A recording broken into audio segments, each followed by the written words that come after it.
Hello everyone, welcome to central academy. तो आज हम देखेंगे हिंदी का प्रीवियस ईयर क्वेश्चन, जो कि डेट है 28 जनवरी 2023 का पेपर है। तो आप लोग भी हल कीजिएगा और आपका कितना क्वेश्चन सही होता है कमेंट बॉक्स में कमेंट करके जरूर बताइएगा कि आपका कितना क्वेश्चन सही होता है। ठीक है, तो चलिए देख लेते हैं किस प्रकार से क्वेश्चन पूछा गया है। और आपका सीटेट का एग्जाम जो भी है, क्या कहते हैं, बहुत ज़्यादा पास आ गया है, तो उसके लिए जो प्रीवियस ईयर क्वेश्चन होते हैं बहुत इंपॉर्टेंट होते हैं। आप लोग क्योंकि अब समय आपके पास बहुत कम बचा हुआ है, तो आप लोग जितना ज़्यादा प्रीवियस ईयर क्वेश्चन हल करेंगे उतना ज़्यादा आपको आइडिया लग जाएगा किस प्रकार से एग्जाम में क्वेश्चन पूछे जाते हैं। ठीक है, तो आप लोग ज़्यादा से ज़्यादा प्रीवियस ईयर क्वेश्चन हल कीजिए, मॉक टेस्ट लगाइए और जो भी आप अपना नोट्स बनाए हैं उसे रिवाइज कीजिए। ठीक है ना, तो चलिए देख लेते हैं किस प्रकार से क्वेश्चन पूछा गया है। इससे पहले अगर आपने चैनल सब्सक्राइब नहीं किए हैं तो चैनल जरूर सब्सक्राइब कर लें, ताकि मेरा जो भी वीडियो आए आप लोगों तक सबसे पहले पहुंचे। तो आई थिंक मैं आप लोगों के लिए सारे प्रीवियस ईयर क्वेश्चंस लेकर आ रही हूँ ऑनलाइन वाले। तो 2023 के जो पेपर हुए हैं सारे साइंस के तो ख़त्म हो गए, सारे मतलब ख़त्म होने वाले हैं 2023 का। उसके बाद हम 21 और 22 के देख लेंगे फटाफट। ठीक है ना, तो आप लोग चैनल जरूर सब्सक्राइब कर लीजिएगा, ताकि मेरा जो भी वीडियो आए आप लोगों तक सबसे पहले पहुंचे। ठीक है, तो आप लोग डेली वीडियो देखा करिए और उसके बाद में अगर आपने चैनल सब्सक्राइब नहीं किया है तो चैनल जरूर सब्सक्राइब कर लें। ठीक है, तो इसमें क्वेश्चन में कहा है, ये हिंदी का है, 15 क्वेश्चन है। हम पेडागोजी के क्वेश्चन देखेंगे, पैसेज वाला नहीं देखेंगे। ठीक है ना, तो पैसेज वाला आपको पता ही है, एक ही तरीके के पैसेज पूछे जाते हैं। जो है उसके अंदर ग्रामर पूछ लिया जाता है, 2-4 नंबर में क्या कहते हैं ग्रामर के क्वेश्चन पूछे जाते हैं। तो ज़्यादा से ज़्यादा मतलब हमें क्या कहते हैं पेडागोजी के क्वेश्चन पर ध्यान देना चाहिए। और जो पैसेज वाला पार्ट होता है वो आसान सा होता है, उसे तो आप कर ही लेंगे। तो हम सबसे पहले क्या कहते हैं ज़्यादा से ज़्यादा पेडागोजी के क्वेश्चन देखेंगे हिंदी के। ठीक है ना, तो इसमें क्वेश्चन में कहा है, तो इससे पहले आपका जो है पेडागोजी का पैसेज वाला पार्ट है तो हम उसे नहीं देखेंगे। हम क्या कहते हैं पैसेज ये पेडागोजी के क्वेश्चन देखेंगे। ठीक है ना, तो इसमें है, यदि शिक्षार्थी लक्ष्य भाषा के संदर्भ में कम से कम अभिज्ञ है तो इस स्थिति में व्याकरण शिक्षण का क्या तरीका होना चाहिए। मतलब कि इसमें कहा है कोई शिक्षार्थी है, वो लक्ष्य भाषा के संदर्भ में बहुत कम जानकारी है, उसे वो नहीं जानता है, तो इस स्थिति में व्याकरण शिक्षण का क्या तरीका होना चाहिए। व्याकरण शिक्षण के लिए कौन सा तरीका सबसे अच्छा रहेगा। तो हम ऑप्शन देख लेंगे। तो ऑप्शन में क्या क्या है, तो इसमें है निगमनात्मक, और क्या कहते हैं दूसरा है अध्यापक केंद्रित। तो ये तो बात गलत है, अध्यापक केंद्रित नहीं होना चाहिए, आपको पता ही है, यहाँ पे बालक केंद्रित होना चाहिए। ठीक है, जैसे बच्चा कहे पढ़ने के लिए हमें वही तरीका अपनाना चाहिए। ठीक है, अध्यापक के हिसाब से मतलब खुद के हिसाब से नहीं पढ़ाना चाहिए बच्चों को, नहीं तो उन्हें समझ में नहीं आएगा। और दूसरा है यहाँ पे कंठस्थीकरण को प्रोत्साहन करना। तो कंठस्थीकरण का मतलब होता है याद करना, रटवाना। तो हमें बच्चों को याद नहीं करवाने हैं, रटवाने नहीं है, मेमोराइजेशन नहीं करवाने हैं, तो ये बात भी गलत होगा यहाँ पे। ठीक है ना, और डी नंबर में है अंतःक्रियात्मक और शिक्षार्थी केंद्रित। तो यही बात सही है, यहाँ पे बच्चा केंद्रित भी है और अंतःक्रियात्मक भी है। ठीक है, तो यहाँ पे यही वाला ऑप्शन राइट हो जाएगा। ठीक है, यदि शिक्षार्थी को लक्ष्य भाषा के संदर्भ में बहुत ज़्यादा कम अभिज्ञ है, यहाँ पे लक्ष्य भाषा की बात किया हुआ है, तो इस स्थिति में व्याकरण शिक्षण के लिए अंतःक्रियात्मक और शिक्षार्थी केंद्रित होना चाहिए। ठीक है, तो यहाँ पे निगमनात्मक तरीका भी नहीं होना होगा, यहाँ पे नियम से ये नहीं अपनाना है हमें। तो यहाँ पे तीनों ऑप्शन रॉन्ग है, तो यहाँ पे सबसे सही आंसर यही वाला हो जाएगा, अंतःक्रियात्मक। ठीक है, अंतःक्रियात्मक और शिक्षार्थी केंद्रित, यही वाला ऑप्शन इसका राइट हो जाएगा। अंतःक्रियात्मक होना चाहिए और शिक्षार्थी केंद्रित होना चाहिए, तो बच्चों को समझ में ज़्यादा आएगा। ठीक है, तो इसका जो है डी वाला ऑप्शन राइट हो जाएगा। अगला क्वेश्चन हम लोग देख लेंगे। तो अगले क्वेश्चन में है, ध्वनियों के आधार पर शब्द समूहों की श्रेणी कहा जाएगा। मतलब ध्वनि के आधार पर यहाँ कहा है कि शब्द के समूह की श्रेणी क्या कहा जाएगा। तो यहाँ पे पहला ऑप्शन है ध्वन्यात्मक समूहीकरण, और दूसरा है कोश विषयक समूहीकरण, और सी है व्याकरणिक व्याकरणिक समूहीकरण, और डी है अर्थ विषयक समूहीकरण। तो इसमें से कौन सा ऑप्शन सही होगा। तो यहाँ पे ध्वनि की बात किया हुआ है, तो ध्वनियों के आधार पर शब्द समूह की श्रेणी। तो यहाँ पे कोश विषयक भी नहीं होगा, क्योंकि यहाँ पे ध्वनि की बात किया हुआ है। व्याकरणिक भी नहीं होगा, और अर्थ की तो बात यहाँ पे होगी ही नहीं। जब ध्वनि की बात किया हुआ तो यहाँ पे अर्थ कहाँ से आएगा। तो यहाँ पे पहला ऑप्शन सही हो जाएगा, ध्वन्यात्मक सामूहिकरण हो जाएगा, क्योंकि यहाँ पे कहा है ध्वनियों के आधार पर शब्द समूह, तो ध्वन्यात्मक ध्वन्यात्मक सामूहिकरण हो जाएगा। और अगर यहाँ पे कोश विषयक की बात किया होता, कोश विषयक होता तो यहाँ पे कोश विषयक सामूहिककरण हो जाता। अर्थ विषयक की बात करता तो यहाँ पे अर्थ विषयक सामूहिककरण हो जाता। यहाँ पे ध्वनियों की बात किया हुआ है तो इस कारण यहाँ पे ध्वन्यात्मक सामूहिककरण हो जाएगा। ठीक है, तो इसका जो है यहाँ पे ए वाला ऑप्शन सही हो जाएगा। ठीक है, तो आप लोग ज़्यादा से ज़्यादा प्रीवियस ईयर क्वेश्चन हल कर लीजिएगा, इससे आपको बहुत ज़्यादा फायदा होने वाला है। इसी प्रकार से आपके एग्जाम में क्वेश्चन पूछे जाते हैं। ठीक है ना, तो यहाँ पे अगला क्वेश्चन है, शिक्षार्थियों के वाचन कौशल को समृद्ध करने के लिए सबसे कम महत्वपूर्ण क्या है। तो यहाँ पे सबसे कम महत्वपूर्ण क्या है, हमें ये ढूंढना है। यहाँ पे उन्हें शास्वर पठन के लिए कहना चाहिए, बंद अंत वाले प्रश्न पूछना नहीं है, नहीं क्लोज इंड। हाँ, तो यहाँ पे सबसे कम की बात किया हुआ है, उन्हें अपनी भावनाएं अभिव्यक्त करने के लिए कहना चाहिए। तो ये बात सही है। यहाँ पे जो नेगेटिव है, सबसे कम महत्व है, उसे ढूंढना है। और अगला है यहाँ पे उन्हें विभिन्न प्रकार की वाचन संबंधी गतिविधियों में भाग लेने के लिए प्रोत्साहित करना चाहिए। तो ये भी बात सही है, जितना ज़्यादा वो गतिविधियों में बच्चे क्या कहते हैं भाग लेंगे, उन्हें प्रोत्साहित हम लोग करेंगे भाग लेने के लिए, तो उतना ज़्यादा बच्चे सीख पाएंगे। ठीक है, उतना ज़्यादा बोलने में मतलब वो ज़्यादा अच्छे बनेंगे बोलने के लिए। और यहाँ पे बंद अंत वाले प्रश्न पूछना, तो क्लोज एंडेड क्वेश्चन यहाँ पे हमें नहीं पूछना है। तो यहाँ पे यही वाला बात यहाँ पे गलत हो जाएगी। उन्हें श्वास और पठन के लिए कहना, अगर हम उन्हें श्वास और पठन के लिए कहेंगे, जोर जोर से जब पढ़ेंगे बच्चे, तो भी उनका वाचन कौशल का विकास होगा। तो ये बात भी यहाँ पे सही है। हमें लेकिन नेगेटिव ढूंढना है, तो नेगेटिव में यही वाला ऑप्शन इसका राइट हो जाएगा। कौन सा, बी वाला, क्योंकि यहाँ पे तीनों ऑप्शन सही है, केवल यही वाला गलत है। जो गलत है मतलब कम महत्व है, वही वाला ऑप्शन यहाँ पे सही हो जाएगा इसका। ठीक है, तो 108 का बी वाला ऑप्शन राइट हो जाएगा। ठीक है ना,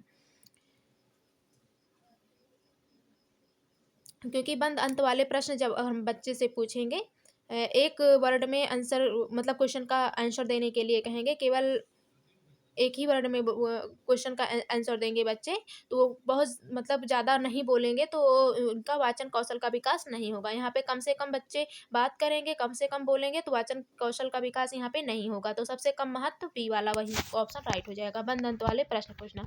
अगर यहाँ पे ओपन एंडेड होता, खुले अंत वाले प्रश्न की बात करता, तो यहाँ पे क्वेश्चन सही रहता। ठीक है, जितने खुले अंत वाले प्रश्न पूछेंगे तो यहाँ पे ये बात भी सही रहेगा। एक से अधिक आंसर देंगे, एक से अधिक शब्दों में बच्चे बोलेंगे, तो वहाँ पे भी उनका वाचन कौशल का विकास होगा। लेकिन यहाँ पे केवल एक ही वर्ड में बच्चे मतलब क्वेश्चन का आंसर दे रहे हैं, तो यहाँ पे वाचन कौशल का विकास नहीं हो रहा है। ठीक है ना, तो इस कारण यहाँ पे बी वाला ऑप्शन इसका सही हो जाएगा। जो निगेटिव है, मतलब कम महत्व है, तो कम यही वाला महत्व है। ठीक है ना, तो अगला क्वेश्चन हम देख लेते हैं। तो अगला क्वेश्चन है, कौन सा कथन सही नहीं है। तो इसमें भी कौन सा कथन सही नहीं है, हमें ये वाला पता करना है। तो इसमें से पहला है, पठन का तात्पर्य सामान्यतः पाठ्य सामग्री को डिकोड करना है। और बी है, पठन के समय पाठक अर्थ ग्रहण करते जाते हैं। और सी है, एक अच्छे लेखक को पता होना चाहिए कि उसके पाठक कौन है। ठीक है, और डी है, पठन और लेखन के लिए व्यक्ति के पास पर्याप्त शब्द संपदा होनी चाहिए। तो इसमें कौन सा आंसर सही होगा, क्योंकि यहाँ पे कम महत्व की बात किया हुआ है, तो सबसे कम महत्व कौन सा है। पठन का तात्पर्य है सामान्यतः पाठ्य सामग्री को डिकोड करना, तो यही वाला सबसे कम महत्व है। जो सबसे कम महत्व है वही वाला ऑप्शन राइट हो जाएगा। ठीक है,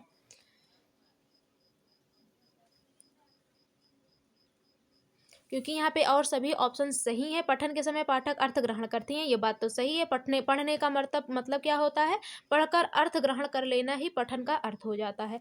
और एक अच्छे लेखक को पता होना चाहिए उसके पाठक कौन है। ठीक है, तो ये बात भी यहाँ पे सही है।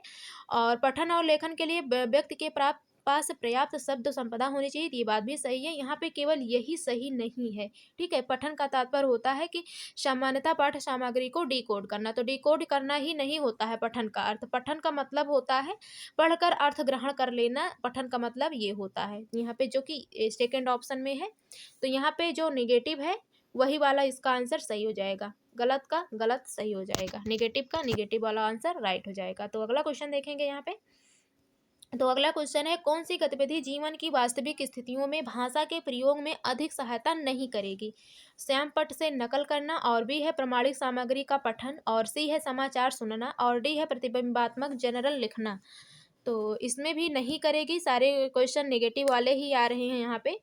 तो यहाँ पे जो प्रमाणित सामग्री का पठन है ये तो वास्तविक जीवन से यहाँ पे रहेगा, और समाचार सुनना ये भी वास्तविक जीवन से रहेगा, और प्रतिबिंबात्मक जनरल लिखना ये भी वास्तविक जीवन से रहेगा। लेकिन यहाँ पे यही वाला आंसर गलत है, ठीक है। श्यामपट्ट से नकल करना, तो हमें नकल नहीं करना है, ये वास्तविक जीवन से संबंधित नहीं है, स्थितियों के भाषा के प्रयोग में अधिक सहायता नहीं करेगी, ठीक है। तो यहाँ पे यही वाली बात यहाँ पे नेगेटिव हो जाएगी, ए वाला ऑप्शन, ठीक है। श्यामपट्ट से नकल करना, ये बात यहाँ पे गलत है, ठीक है।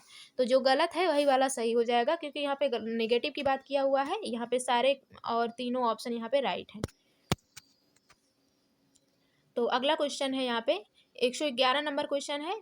एक उत्साही अध्यापक किसी एक पारंपरिक कक्षा में भाषा कौशलों के विकास में शिक्षार्थियों की मदद कैसे कर सकती है। तो पहला है पूर्व निर्धारित पाठ्यक्रम द्वारा, और बी है निर्धारित पाठ्य पुस्तकों द्वारा, और सी है स्वयं निर्मित सामग्री के माध्यम से अतिरिक्त सूचनाएं देकर, और डी है साप्ताहिक परीक्षाओं द्वारा। तो साप्ताहिक परीक्षाओं द्वारा यहाँ पे है, तो इसमें से कौन सा ऑप्शन सही होगा। तो यहाँ पे है पूर्व निर्धारित पाठ्यक्रम के द्वारा, नहीं यहाँ पे, क्योंकि कहा है उत्साही अध्यापक किसी एक पारंपरिक कक्षा में भाषा कौशलों के विकास में शिक्षार्थियों की मदद कैसे कर सकती है। तो पूर्व निर्धारित पाठ्यक्रम के द्वारा, निर्धारित पाठ्य पुस्तकों के द्वारा, तो यहाँ पे यही बात सही हो जाएगी। तो यहाँ पे स्वयं निर्मित सामग्री के अगर अध्यापक खुद के द्वारा मतलब अपने हिसाब से क्या कहते हैं वो सामग्री निर्धारित करके और सूचनाएं देकर यहाँ पर शिक्षार्थियों के भाषा कौशल का विकास कर पाएगा, नहीं कर पाएगा। तो यहाँ पे ये बात गलत हो जाएगी। और साप्ताहिक परीक्षाओं द्वारा, तो यहाँ पे हमें बच्चों से परीक्षाएं नहीं लेनी है, तो यहाँ पे ये बात भी गलत हो जाएगी। और पहले से ही निर्धारित पाठ्यक्रम के द्वारा, तो यहाँ पे ये बात भी गलत है, पहले से ही हमें पाठ्यक्रम निर्धारित नहीं करने हैं, ठीक है। पहले से ही नहीं निर्धारित करनी है, निर्धारित पाठ्य पुस्तकों द्वारा, तो ये बात यहाँ पे सही रहेगी, निर्धारित पाठ्य पुस्तकों के द्वारा, ठीक है, यही बात यहाँ पे सही हो जाएगा। क्योंकि जो है एक उत्साही अध्यापिका स्वयं निर्मित सामग्री के माध्यम से अतिरिक्त सूचनाएं देकर किसी एवं पारंपरिक कक्षा में भाषा कौशलों के विकास में शिक्षार्थियों की मदद कर सकती है, ठीक है। तो यहाँ पे जो है सी वाला ऑप्शन राइट हो जाएगा। सॉरी, मैंने ध्यान नहीं दिया, यहाँ पे हमें निर्धारित पाठ्य पुस्तकों को भी नहीं करना है, ठीक है। पूर्व निर्धारित पाठ्यक्रम नहीं निर्धारित करने हैं, ना तो निर्धारित पाठ्य पुस्तकों को भी करना है, और ना ही परीक्षा लेनी है। यहाँ पे इसी वाला ऑप्शन इसका राइट हो जाएगा, स्वयं निर्मित सामग्री के माध्यम से अतिरिक्त सूचनाएं देकर, बच्चों के द्वारा निर्मित। हम सोचे कि यहाँ पे हो जाएगा अध्यापक के द्वारा निर्मित सामग्री, यहाँ पे बच्चे स्वयं से मतलब यहाँ पे हो रहा है, बच्चों के हिसाब से काम हो रहा है, तो इस कारण यहाँ पे सी वाला ऑप्शन इसका सही हो जाएगा, ठीक है। तो थोड़ा सा आप लोग भी मैनेज कर लीजिएगा, ठीक है ना, तो हो जाती है। तो यहाँ पे इसका सी वाला ऑप्शन राइट हो जाएगा। अगला देखेंगे, तो इसका है अगला, लेखन विचारणीय रूप से जटिल चिंतन प्रक्रिया है, हालांकि अच्छे लेखन के लिए किसकी जरूरत नहीं है। तो यहाँ पे ए है योजना बनाने के लिए काफ़ी समय लगाना, पाठक के बारे में विचार करना और लिखे हुए को पुनः पढ़ना, यदि आवश्यक हो तो पुनर्लेखन और प्रारूप को अंतिम प्रारूप देना, और डी है प्रक्रिया की अनदेखी करना, केवल स्वरूप पर ध्यान देना। तो यहाँ पे नेगेटिव की बात किया हुआ है, तो नेगेटिव में यहाँ पे सबसे गलत आंसर इसमें से कौन सा है। योजना बनाने के लिए काफ़ी समय लगाना, पाठक के बारे में विचार करना, और ये बात सही है। यहाँ पे भी ये है लिखे हुए को क्या कहते हैं पुनः पढ़ना, आवश्यक अंतिम प्रारूप देना, बात भी है। और यहाँ पे है अगला डी वाले में प्रक्रिया की अनदेखी करना, केवल स्वरूप पर ध्यान दे रहा, यही वाला गलत आंसर है। जो गलत है वही वाला यहाँ पे इसका राइट आंसर हो जाएगा, ठीक है। तो इसका डी वाला ऑप्शन राइट हो जाएगा। अगला क्वेश्चन देखेंगे, तो अगले क्वेश्चन में कहा है कौन सा कथन सही नहीं है। तो इसमें भी से भी नेगेटिव क्वेश्चन ढूंढना है। श्रवण वाचन पठन और लेखन भाषा कौशल है, लिखित भाषा वाचिक भाषा से भिन्न हो सकती है, और सी है लेखन आनंद के लिए है, अतः यह पाठक निर्देशित नहीं है, और डी है वाचन योजनाबद्ध नहीं हो सकता है, पर लेखन में बहुत भली भांति योजना बनाने की जरूरत है। तो इसका जो है यहाँ पे सी वाला ऑप्शन राइट हो जाएगा।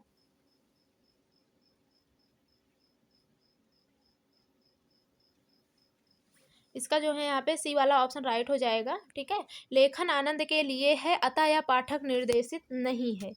तो यहाँ पे यही वाला नेगेटिव आंसर हो जाएगा, क्योंकि वो श्रवण वाचन पाठन और लेखन भाषा कौशल है, ये बात तो सही है।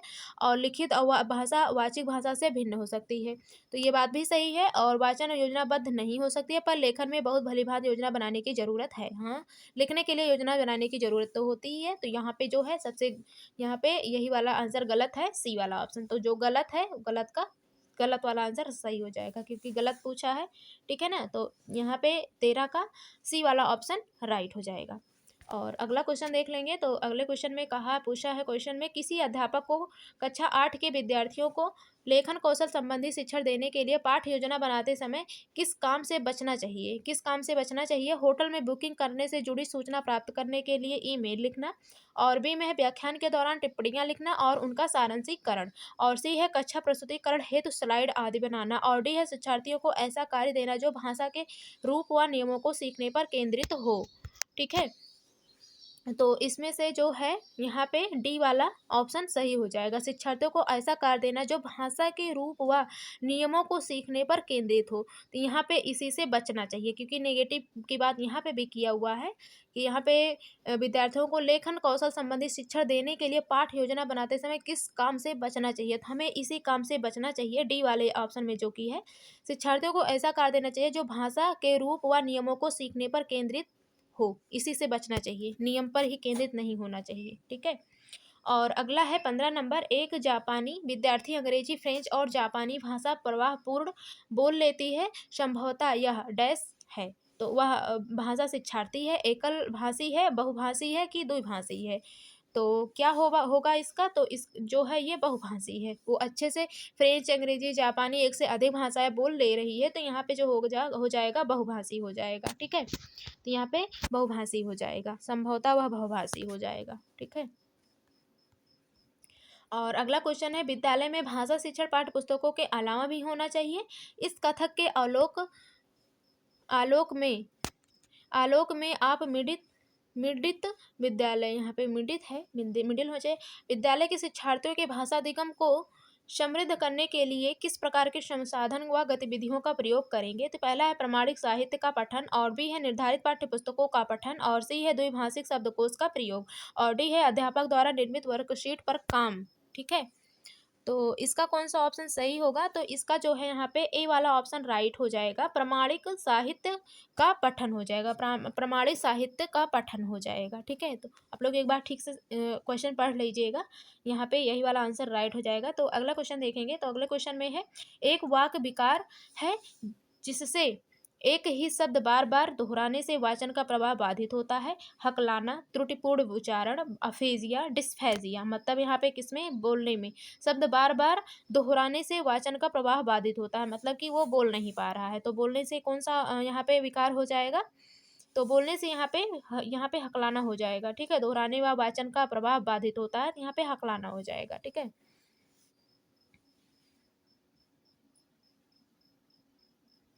क्योंकि वो हकला रहा है बार बार, जब दोहराने पर वो बोल नहीं पा रहा है, तो यहाँ पे हकलाना हो जाएगा। ठीक है, तो अगला क्वेश्चन है, विद्यार्थियों को अच्छे वाचन के लिए प्रशिक्षित करने हेतु कौन सी युक्ति प्रयुक्त नहीं करनी चाहिए? तो ए है सही उच्चारण का प्रदर्शन करके, बी है जीवा व होठ की सही दिशा का अभ्यास करके, और सी है शब्दों का अनुसरण करने के लिए देखने का अभ्यास करके, और डी है शिक्षार्थियों को 1 मिनट बोलने का अवसर देना जिससे उसकी गलती की पहचान हो सके। तो इसमें से कौन सा सही होगा आंसर? तो इसका जो है सी ऑप्शन राइट हो जाएगा। इसमें से नेगेटिव ढूंढना है, तो यहाँ पे अभ्यास करने से, शब्दों का अनुसरण करने के लिए देखने का अभ्यास करके, तो यही वाला सही नहीं है। ठीक है, क्योंकि नेगेटिव की बात किया हुआ है।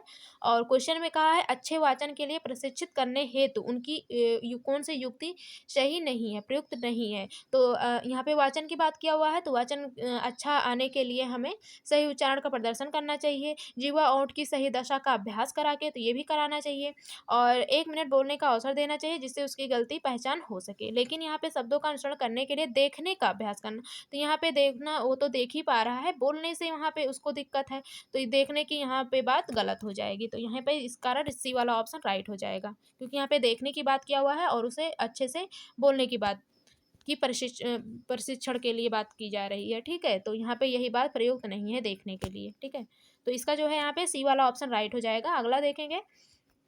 तो अगला क्वेश्चन है ग्राह्य भाषा कौशल कौन से हैं?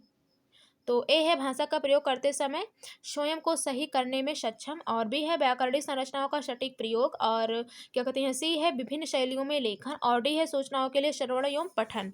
तो इसमें से कौन सा ऑप्शन इसका राइट होगा? तो इसका जो हो जाएगा गणनात्मक का होता है यहाँ पे सूचनाओं के लिए श्रवण एवं पठन। ठीक है, तो इसका डी वाला ऑप्शन राइट हो जाएगा। गणनात्मक ग्राह्य भाषा का क्या हो जाता है?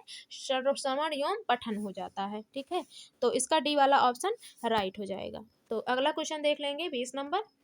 तो 20 नंबर में कहा है उपचारात्मक अध्यापन का क्या उद्देश्य है? तो ए है वर्तमान कार्य नीतियों में व्याकरण शुरू करना, और बी है विद्यार्थियों के ज्ञान का प्रशिक्षण, और सी है शिक्षार्थियों ने जिन व्याकरणिक इकाइयों को सही तरह से नहीं सीखा है उनका पुनः शिक्षण करना, और डी है शिक्षार्थियों को व्याकरण पढ़ाना। तो कौन सा ऑप्शन इसका सही हो जाएगा?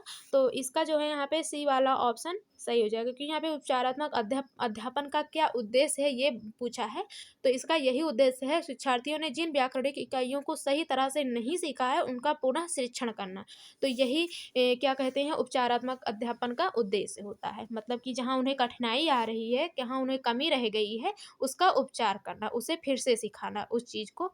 ठीक है ना, उसे समझ बूझ कर फिर से सिखाना। तो यहाँ पे उपचारात्मक अध्यापन का यही उद्देश्य हो जाएगा। जहाँ मतलब बच्चे नहीं सीखे हैं, कहाँ उन्हें कमी आ रही है, ठीक है, तो उसका मतलब उपचार करना, उसे फिर से सिखाना।